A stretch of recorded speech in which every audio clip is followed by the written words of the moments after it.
ريمونتادا حارقة لمحاربي الصحراء وصدمة تاريخية للنشامة في المونديال.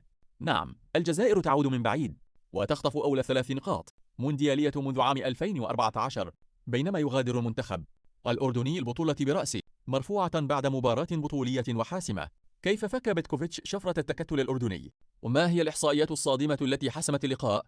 تابعوا معنا التفكيك التكتيكي الكامل. بدأت المباراة بسيناريو غريب جدا، سيطرة مطلقة واستحواذ جزائري وصل ل 74% في الشوط الأول، لكن دون فاعلية هجومية حقيقية.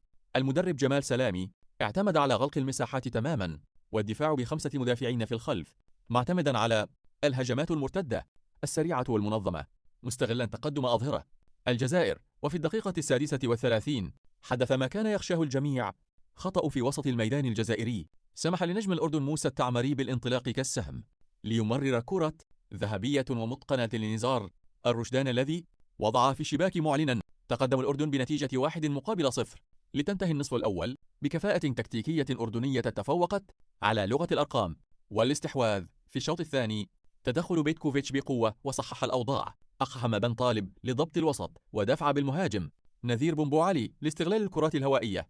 الخطة تغيرت للضغط العالي، وفي دقيقة 69 استغل بن بوعلي دربكة داخل منطقة الجزاء ليسجل التعادل. وفي الدقيقة 82 وبصناعة ذكية استلم أمين غويري الكرة وسددها داخل الشباك محرزا هدف الفوز. ورغم حبس الأنفاس بانتظار الVAR، أعلن الحكم صحة الهدف لتكتمل الريمونتادا.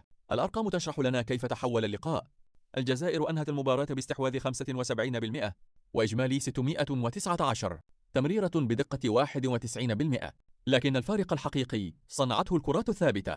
الجزائر تحصلت على 10 ركنيات سجلت منها، بينما لم يتحصل الأردن سوى على ركنية واحدة.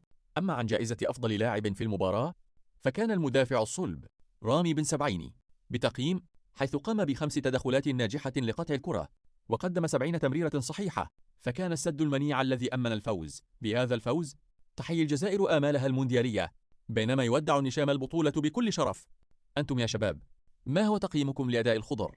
ومن هو رجل المباراة في رأيكم؟